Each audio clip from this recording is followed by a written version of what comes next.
It's a typical scene at college campuses across the country. Students engaged in the pursuit of knowledge, hoping to one day make their mark on the world.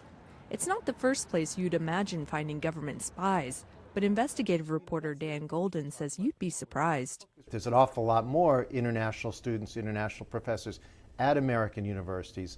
Some of them are here to gather information for their countries. Golden discusses various instances of espionage in academia in his book, Spy Schools. He says it's the free flow of ideas and cultural exchange fostered by universities that make college campuses so attractive.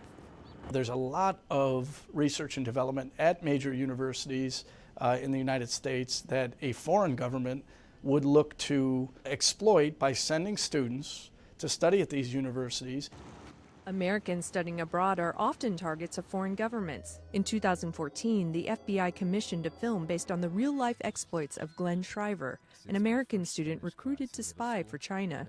And then they're asked to go and apply for employment with the U.S. government or in a sensitive private sector area where we know those governments are targeting that type of specific information.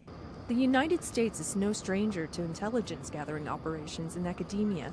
Alex Van Skyke was a Fulbright scholar researching labor movements in Bolivia when he met a U.S. government official. He said, oh, and if you're out doing field work out in the countryside, if you run into any Cuban doctors or Venezuelan officials, we'd like you to report their whereabouts back to the U.S. Embassy.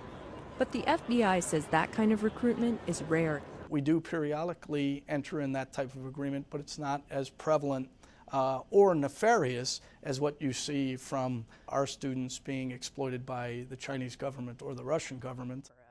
Golden says raising awareness about the prevalence of espionage is key, citing a 2010 case of Russian sleeper agents who for years posed as ordinary Americans. The vast majority of them were going to American colleges and universities or had gone to them. And that seemed to be something that Russia regarded as a crucial part of legitimizing a spy, an American college degree. Tina Trin, VOA News, New York.